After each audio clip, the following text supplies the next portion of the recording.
Hi everyone. पिछले video में मैंने बताया था कि जो लोग एसआईपी करते हैं 8 गलतियां करते हैं और वो कौन कौन सी है। और मैंने ये भी बताया था कि राम ने किस तरीके से 140% का रिटर्न लिया है एसआईपी के थ्रू। अगर आपको वीडियो देखना है यहाँ पर क्लिक करके देख लेना। और उस वीडियो में मैंने ट्राई किया था कि 3 कमेंट्स का आंसर देना, बट वो वीडियो काफी लंबा बन गया था, तो मैंने सोचा कि वो अगले वीडियो में कवर कर लेते हैं। अब इस वीडियो में मैं 3 कमेंट को सिलेक्ट किया है जो आप लोगों ने मुझसे पूछा है। बिलीव मी गाइज, ऐसा क्वेश्चन है ना, बहुत ही इंपॉर्टेंट क्वेश्चन है। चलो एक एक करके उसका जवाब देते हैं। सबसे पहला क्वेश्चन को जानते हैं। लॉन्ग टर्म एसआईपी करते समय अगर बीच में व्यक्ति दुनिया छोड़ गया तो उस एसआईपी का क्या होगा? बहुत ही अच्छा और इंटरेस्टिंग क्वेश्चन है। जैसे मान लो मैं हूं, ठीक है, मैं इन्वेस्ट करता हूं, एसआईपी इन्वेस्ट करता हूं, और लेट्स सपोज मेरी डेथ हो गई। ओके, अब लाइफ इज अनसर्टेन, कभी भी कुछ भी हो सकता है। अब डेथ होने के बाद अब क्या होगा? एसआईपी जो व्यक्ति करता है उस व्यक्ति का एसआईपी कभी भी बंद नहीं होता है। सबसे पहले ये चीज आपको जाननी होगी। एसआईपी ऑटो डेबिट होता है आपके बैंक के थ्रू। अब जब तक बैंक में पैसा है वो ऑटो डेबिट होता रहेगा, होता रहेगा। अब सेकंड चीज, जैसे ही बैंक को पता लग जाता है कि इस व्यक्ति का एक्सपायर हो गया है, तो बैंक उस बैंक अकाउंट को फ्रीज कर देता है। अब यहां पर बारी ये आती है कि उस अमाउंट को क्या होगा। अब जितने भी अमाउंट है वो ट्रांसफर कर दिया जाता है नॉमिनी को। अब अगर उस बंदे ने नॉमिनी डिटेल्स को अपडेट कर रखा होगा, जैसे कि मैंने नॉमिनी डिटेल्स अपडेट कर रखा होगा, तो मेरे नॉमिनी को ट्रांसफर कर दिया जाएगा। ट्रांसफर करने के 3 से 15 दिन के अंदर अंदर जो पैसा है नॉमिनी के अकाउंट में ट्रांसफर कर दिया जाएगा। और इसमें नॉमिनी को अपना नॉमिनी का डिटेल्स देना पड़ता है, केवाईसी सबमिट करवाना पड़ता है, और सेकंड चीज डेथ सर्टिफिकेट भी सबमिट करवाना पड़ता है। और ये लीगली 3 से 15 दिन का टाइम लग जाता है और बहुत ही स्मूथली काम हो जाता है। लेट्स सपोज मैंने अपना नॉमिनी डिटेल्स को अपडेट ही नहीं कर रखा, तो इस केस में क्या होगा? अब ये प्रोसेस बहुत ही लेंदी और बहुत ही डिफिकल्ट प्रोसेस होने वाला है।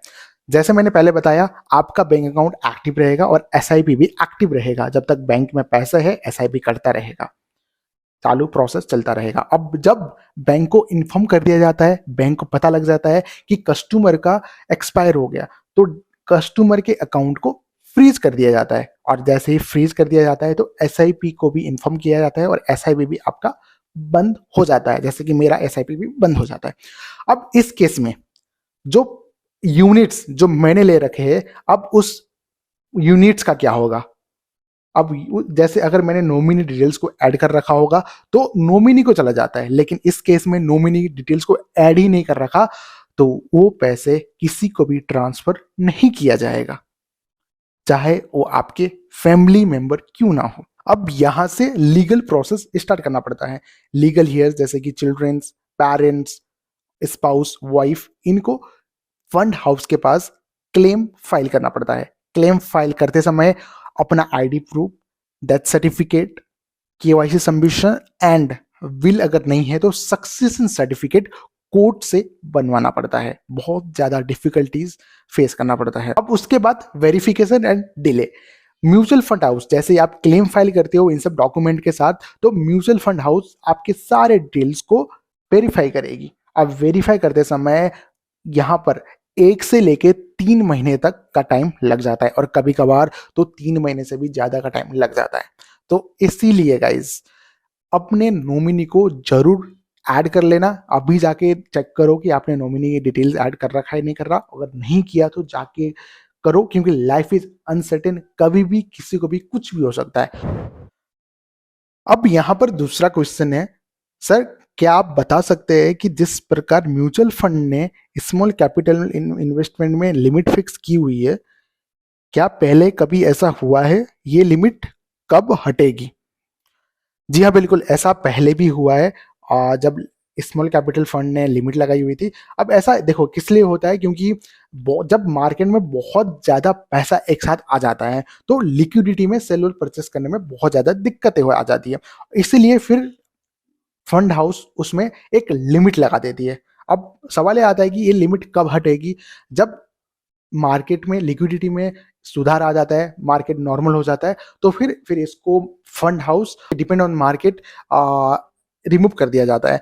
अब यहां पर लिमिट क्यों लगाई जाती है? ताकि सबसे पहली चीज एग्जिस्टिंग इन्वेस्टर को नुकसान ना हो, एंड दूसरी चीज इज फंड हाउस को ओवर वैल्यूएशन वाले स्टॉक खरीदना ना पड़े, इसलिए फिर यहाँ पर लिमिट लगाई जाती है। मेरे पास कुछ एग्जांपल है, जैसे कि 2023 और 2018 में भी कुछ फंड हाउस जैसे कि निपॉन, क्वांट एंड एसबीआई जैसे स्मॉल कैपिटल फंड ने लिमिट लगाई हुई थी, और निपॉन कैपिटल फंड में तो अभी तक लिमिट लगा हुआ है। तो ये पूरी तरीके से डिपेंड करता है मार्केट पे कि लिक्विडिटी में कब सुधार आएगी। ये टेम्परेरी होता है, कुछ टाइम के लिए इसको लगाया जाता है। अब यहां पर तीसरा कमेंट और लास्ट कमेंट है मेरे पास, मैच्योरिटी पूरा होने के बाद जो अमाउंट निकलता है क्या उस पर गवर्नमेंट को टैक्स देना पड़ता है या नहीं? जी हाँ, बिल्कुल गवर्नमेंट को टैक्स देना पड़ता है। जैसे कि आपने 3 लाख रुपए इन्वेस्ट किया और 3 का 5 लाख हो गया, और यहां पर सीधा सीधा आपको कितना प्रॉफिट हुआ? 2 लाख का। अब 2 लाख का आपको कैपिटल गेन टैक्स देना पड़ता है। अब ये किस तरीके से कैलकुलेट होता है? जैसे कि मान लो आपके पास यूनिट्स है और यूनिट्स को आपने 1 साल के अंदर अंदर सेल कर दिया, तो यहां पर आपको शॉर्ट टर्म कैपिटल गेन देना पड़ता है। और यही अगर आपने यूनिट्स को 1 साल से ज्यादा होल्ड किया हुआ है और 1 साल के बाद जैसे दूसरे साल में या तीसरे साल में अगर आपने उसको सेल किया, फिर उस पर लॉन्ग टर्म कैपिटल गेन लगता है। तो आई होप कि आपको क्लियर हो गया होगा। अगर कुछ भी क्वेश्चन है अभी भी प्लीज कमेंट करो, मैं बिल्कुल उसका रिप्लाई दूंगा। एंड ऐसे वीडियो के लिए सब्सक्राइब करके नोटिफिकेशन बेल को दबा देना। अगर वीडियो अच्छी लगी हो तो लाइक कर देना, और ऐसे वीडियो अपने दोस्तों के साथ जरूर शेयर करना ताकि उनको भी पता लगे कि नॉमिनी डिटेल्स को ऐड करना कितना जरूरी है। एंड गाइज एक और चीज मैं बोलना चाहूंगा, इंस्टाग्राम में आप मुझे फॉलो कर सकते हो, यहाँ पर आ रहा होगा यूजर नेम।